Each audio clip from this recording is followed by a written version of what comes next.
자, 홍정환의 인생 비책, 홍정환 작가님 어서 오세요. 안녕하세요.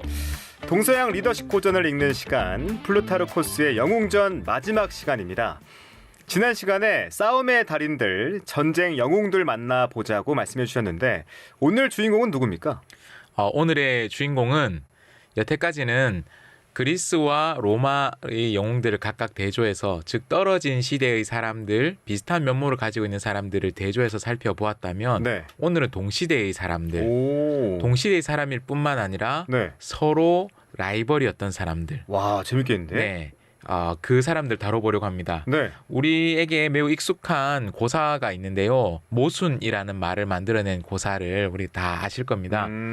이 방송에서 이미 다룬 바 있는 한비자라는 책에 나오는 고사입니다. 그렇죠. 초나라 사람 중에 방패와 창을 같이 파는 사람이 있었던 거죠. 방패를 선전하면서 제가 가지고 있는 이 방패를 사시면 어떠한 창도 다 막아낼 수 있습니다. 어떤 물건으로도 뚫을 수 없는 방패 한번 사보시겠습니까? 광고를 하는 거죠. 그리고 나서 이번에 창을 들고, 이 창으로 말씀드리자면 날카롭기 그지없어서 어떤 방패도 뚫지 못하는 것이 없습니다. 라고 하니 손님 중에 누가 그런 거죠.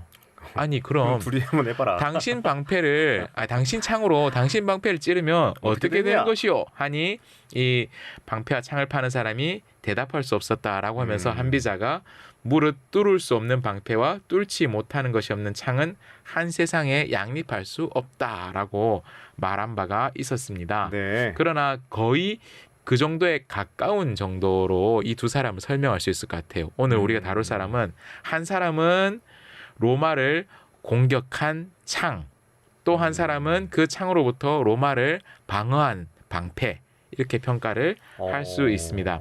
로마를 공격한 창은 한니발이라는 사람인데요. 네. 카르타고 사람입니다. 카르타고는 아프리카 북부라고 생각하시면 됩니다. 아프리카의 북부, 지중해에 맞닿아 있는 아프리카 북부 당시의 초강대국 카르타고의 창 한니발, 명장 한니발이 로마를 공격했고요. 네. 그리고 그 한니발로부터 정말 나라를 빼앗길, 우리가 기억하는 로마 대제국을 생각하면 상상할 수 없을 정도로 로마의 본토가 유린당하고 로마가 완전히 짓밟혔던 그 위기로부터 조국을 지킨 로마의 영웅 스키피오 방패에 대해서 이야기를 해보려고 합니다. 네, 로마를 공격한 카르타고의 창 한니발, 그리고 한니발로부터 로마를 지킨 로마의 방패 스키피오. 자, 그럼 창의 얘기부터 들어보죠. 한니발은 어떤 사람인가요? 네, 이 두 사람이 싸우게 된 것을 이야기하려면 네. 우선 전쟁, 그 사람들이 무슨 전쟁에서 왜 싸웠는지 간단하게라도 언급을 해야 되는데요.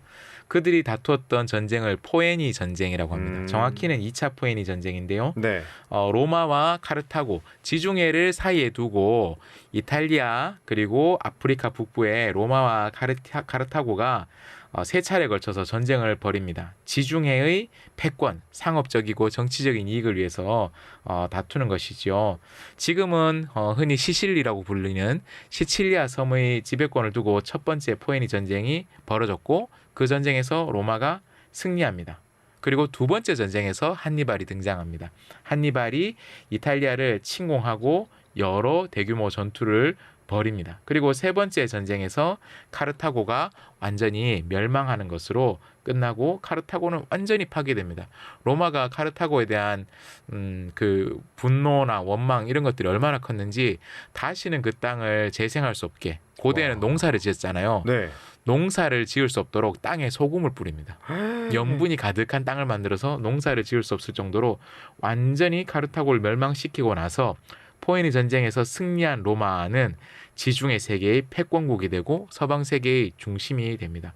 그 중요한 전쟁에서 초반에 굉장히 압도적인 우위를 거두었던 카르타고의 창이 바로 한니발인데요. 네. 한니발은 원래 군사에 능한 장군의 집안에서 자라났습니다. 그리고 어릴 때부터 로마에 대한 강한 반감을 품고 자랐고요. 그리고 전술적인 능력이 굉장히 뛰어났습니다. 이탈리아 북부에 있는 산맥이 있습니다. 우리가 흔히 알프스라고 부르는 산이 있죠. 네. 알프스 산을 넘어서 이탈리아로 진공하는 것의 원조가 바로 한니발입니다. 보통 우리가 기억하는 것은 나폴레옹이 백마를 타고 백마의 앞발을 껐떡 들고 나서 이제 알프스로 간다라고 이제 가는 그런 장면을 기억하는데요. 그 전략의 원조가 한니발입니다. 지중해의 지도를 만약에 보실 수 있다면 네. 그게 얼마나 엄청난 일이었는지 알 수 있습니다. 우리가 이 지중해 그리고 이탈리아의 지리적인 감각이 없기 때문에 그래 산을 넘어갔나 보지라고 할 수 있지만 보통 일이 아니거든요.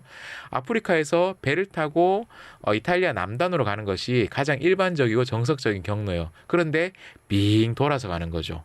빙 돌아서 유럽을 횡단해서 그리고 무거운 무기와 각종 보급품들을 들고 지금처럼 차량이 있지 않고 그리고 도로가 잘 정비되어 있지 않은 그때에 그 무거운 군사 장비와 보급품들을 끌고 산맥을 넘어서 이탈리아의 북부로 진공을 하는 거예요.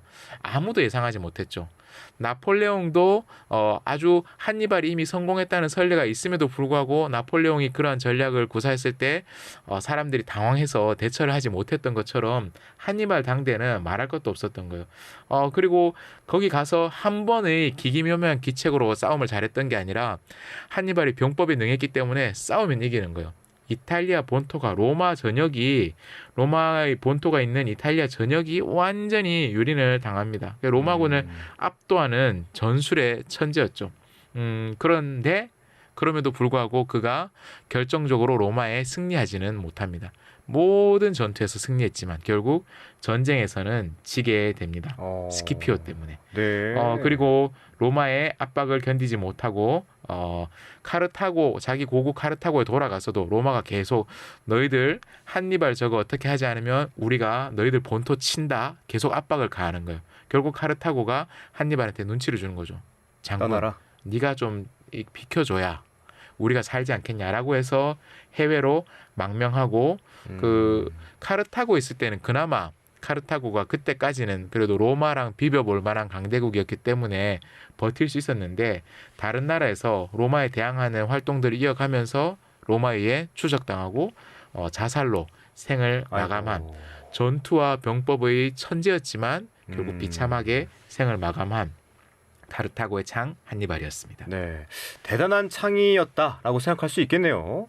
이런 대단한 창으로부터 로마를 지켜냈다고 하니까 스키피오도 뭐 거의 버금한 대단한 사람인 것 같은데 최강의 방패 스키피오는 어떤 사람이었습니까? 스키피오의 이름 뒤에 붙는 호칭이 있습니다. 뭐예요? 아프리카누스. 아프리카누스? 예, 스키피오 아프리카누스. 어떤 뜻이에요? 아프리카. 네. 아프리카 어딥니까? 카르타고가 있는 대륙의 이름이잖아요. 아프리카를 꺾은 자. 아프리카를 정벌한 자. 그런 이름인 거죠. 로마의 영웅 스키피오는 어떤 사람인가? 일종의 구원자 역할이었는데요. 네. 2차 포에니 전쟁에서 한니발과 맞서 싸웠었는데 이 사람도 역시나 군부 혹은 장군의 혈통이 흐르는 그런 집안입니다. 아버지와 삼촌이 지금의 스페인 지역에서 카르타고와 싸우다가 전사했었고 그리고 스키피오가 나중에 스페인 원정에 참여해서 카르타고의 세력을 약화시키는데 성공했습니다. 스키피오는 한니발이 병법의 천재였다면 이 사람은 외교와 제도를 정비하는 데 대단한 재능을 가지고 있었습니다. 이 사람이 외교적인 수완이 대단해서 동맹국들을 규합해서 카르타고를 견제하는 것을 했고요. 또 한편으로 당대 한니발과 싸워서 전투로 이길 수 있는 사람은 없어요. 스키피오도 그럴 영향은 없었어요. 그러면 어떻게 하면 되느냐? 항상 현대전도 마찬가지지만 고대의 전쟁에서 보급의 문제는 굉장히 중요하고 심각한 문제입니다. 그러면 원정군은 언제나 이 보급선을 유지하는 것 때문에 어려움을 겪죠. 더구나 카르타고 같은 경우는 바다를 건너서 보급선을 유지해야 된단 말이에요. 네. 임진왜란에서 이순신 장군이 임진왜란에서 굉장히 중요한 역할을 했던 것 중에 하나가 일본의 본토로부터 조선 땅으로 오는 보급선을 차단하는 것이 맞습니다. 이순신 장군이 굉장히 중요한 기회였죠. 네. 스키피오가 동맹국들을 규합해서 지중해의 보급선을 차단하는 한편 그러면 침략군, 원정군이 할 수 있는 것은 현지 보급이란 말입니다. 네. 현지 보급이라고 하면 뭔가 세련돼 보이지만 침략이잖아요. 실은 침략이고 약탈이죠. 네. 근데 청야 전술이란 말 있죠. 현지에서 가져갈 것이 없도록 이 굉장히 수비를 하는 쪽에서도 자신들의 살을 깎아 먹는 거예요. 한니발과 직접 싸우지 않는 거예요. 한니발 군이 온다라고 하면 후퇴해요. 자리를 비키는 거죠. 비겁해 보이죠? 그리고 후퇴할 때 어떻게 합니까? 가져갈 것이 없도록 곡식 가져갈 수 있는 거 다 가져가는 거죠. 그리고 가져갈 수 없는 남은 것들은 눈물을 머금고 불태워 버리는 거죠. 동양에서는 또 전통적으로 많이 했던 게 우물에 독을 풉니다.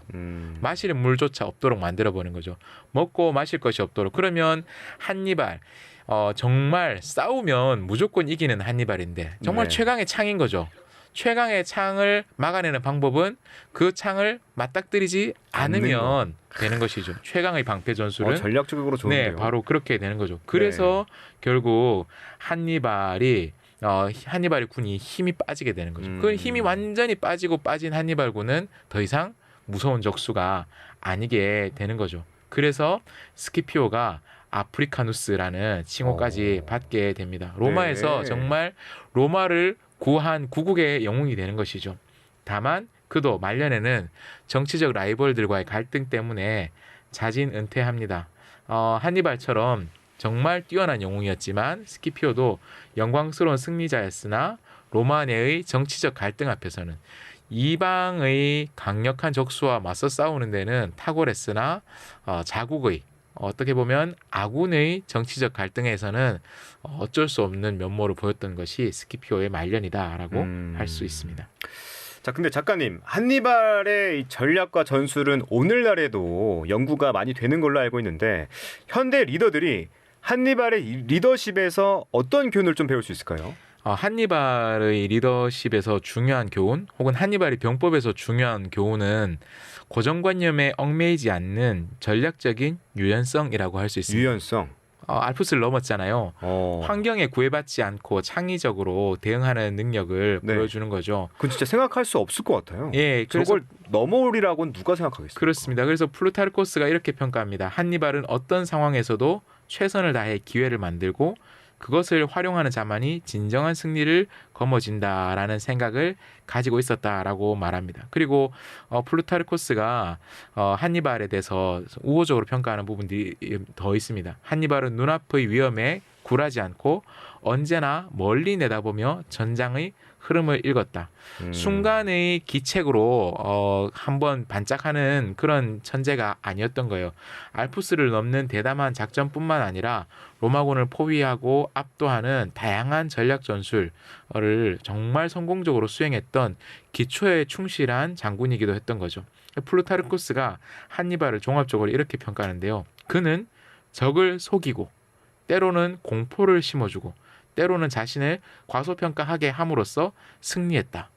즉 한니발이 그저 싸움을 잘하는 무력에 능한 장수였다. 그것으로 그치는 것이 아니라 네. 심리전, 일종의 무형 전쟁에도 굉장히 능숙한 사람이었다라는 것을 보여줍니다. 팔색조, 팔방미인인 거죠. 한니발이 오늘날 리더들에게 보여주는 것은 네. 유연함, 그리고 기본에 충실하면서도 변화에 열려 있고 한 가지 방식을 고집하지 않는 리더십이 전장과도 같은 험난한 상황에서 얼마나 필요한지 우리에게 보여준다라고 할 수 있습니다. 자, 그러면 스키피오는 한니발을 패배시키고 로마의 승리를 이끌었습니다. 스키피오의 리더십은 오늘날의 리더들에게 어떤 통찰력을 제공할 수 있을까요? 플루타르코스가 스키피오의 지략을 이렇게 평가해요. 그는 적의 강점을 파악하여 이를 역이용하는 법을 알았으며 전투의 흐름을 자신에게 유리하게 이끌었다. 제가 좋아하는 말이 있는데요. 혼신의 측면승부라는 말이 있습니다. 혼신의 측면승부. 측면승부. 예, 보통은 혼신의 정면승부가 정면승부라고 아니에요? 하잖아요. 저는 정면으로 맞서 싸울 수 없을 때 무리하게 정면으로 맞서 싸우는 그 기계, 용기를 존중하고 때로 존경합니다. 그리고 정면으로 맞서 싸울 수 없는 것 앞에서 포기하고 그리고 남은 사람들을 보존하려고 하는 남은 자원을 보존하려고 하는 현실적인 선택을 이해하고 또한 존중합니다. 그러나 제가 가장 존경하고 따르고 싶은 길이 있습니다. 뭐예요? 정면으로 도저히 맞설 수 없을 때 정면으로 맞서서 장렬하게 산화하는 길을 선택하지도 않고 무력하게 굴종하는 길도 선택하지 않는 창의적인 측면 승부, 창의적인 방법으로 방송에 적합할지 모르겠지만요. 일종의 똥침을 날리는 제국의 질서에 미세하게 굴욕감을 안겨주는 혼신의 측면 승부가 저는 우리와 같은 일반 사람들이 강대한 적을 맞서 싸울 때 선택할 수 있는 가장 현실적이면서도 가장 용기 있는 선택이라고 저는 생각해요. 그것이 때로는 자국의 사람들, 우리 편에게 굉장히 오해를 받을 수 있는 선택이거든요. 스키피오의 전략이 로마 사람들에게 얼마나 많은 원망을 샀을까요?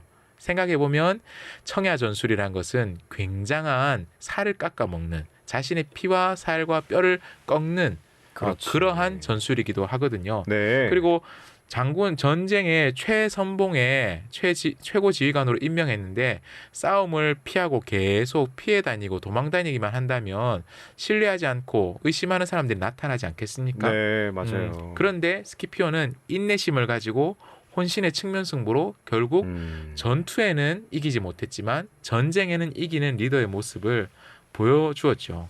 그리고 스키피오는 외교적인 능력도 굉장히 뛰어났습니다.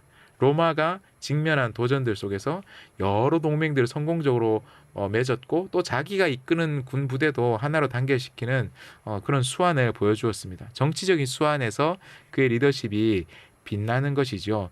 스키피오의 리더십에서 얻을 수 있는 가장 큰 교훈은 적을 이해하고 거기에 맞춰서 적합한 전략을 수립하는 만용도 혹은 굴종도 아닌 그러한 길을 선택했다라는 것입니다. 때론 이것이 오해받을 수도 있죠. 네. 그래서 혼신의 한 칼을 날리고 장렬하게 산화하는 그러한 멋있는 리더를 사람들이 그리워한다든지 아니면 무력하게 굴종하는 사람들을 현실이 어쩔 수 없는 거야 라고 하면서 똑같이 그 길을 따라가는 그런 쉬운 길을 선택하지 않았죠. 스키피오는 가장 어려운 길을 상대의 강점과 약점, 자신의 강점과 약점을 정확하게 파악한 후에 그 가장 어려운 일을 선택했고 홀로 그 일을 하는 것이 아니라 동맹국들과 성공적인 동맹 관계를 맺음으로써 이끌어가는 것. 일종의 유연하고 역시나 유연하고 또 상생의 리더십 같은 것들을 보여주는 좋은 모델이 된다고 할 수 있습니다. 네, 한니발과 스키피오에게 확실히 배울 점들이 분명히 있군요. 네, 맞습니다. 네. 그래서 플루타르코스의 영웅전이 한니발과 스키피오를 통해서도 보여주고 그리고 다른 수많은 영웅들을 통해서도 오늘날 우리에게 인간의 본성 또 리더십 혹은 도덕적 통찰에 대해서 굉장히 깊이 있는 생각들을 많이 하게 해줍니다. 이 영웅전은 그저 단순하게 위대한 인물들의 업적을 나열하는 책이 아닙니다. 만약 그랬다라면 오늘날 볼 가치가 별로 없겠죠. 네. 그런데 영웅전에서 제시되고 있는 사람들의 삶 속에서 오늘날 우리가 본받아야 할 점은 물론이고 그리고 오늘날 우리가 경계해야 될 점을 함께 만날 수 있습니다. 우리 네. 현대사회를 살다 보면 끊임없이 복잡한 문제와 맞닥뜨리게 되잖아요. 우리가 영웅전의 인물들을 통해서 혹은 이 방송에서 다루는 고전 속의 리더들의 모습을 통해서 복잡한 문제 그리고 그 문제 앞에서 선택의 기로에 서 있는 우리가 그 문제에서 어떤 선택을 해야 될지 어떻게 대처해야 될지 중요한 교훈을 얻을 수 있습니다. 네. 플루타르코스가 이렇게 이야기를 해요. 위대한 인물의 삶은 거울과도 같다. 거울? 네, 우리는 그 속에서 우리의 모습을 반성하고 나아갈 길을 찾을 수 있다라고 말했습니다. 자, 플루타르코스의 영웅전 오늘 마지막 시간이었는데 뭐 거울이라는 표현까지 들으면서 의미 있는 시간을 가졌던 것 같고 다음 시간에는 어떤 책으로 또 맞이해 볼까요? 서양의 고전을 서양의 영웅들을 만나봤잖아요. 네. 이제 다시 동양으로 돌아가는데요. 역시나 제가 참 좋아하는 책입니다. 많은 분들이 이 책은 들어보셨을 것입니다. 네. 사마천의 사기를 한번 읽어보도록 하겠습니다. 네. 다음 시간 사마천의 사기 기대하면서 오늘은 여기서 마무리하죠. 지금까지 홍정환의 인생 빛의 홍정환 작가와 함께했습니다. 작가님 귀한 말씀 고맙습니다. 고맙습니다.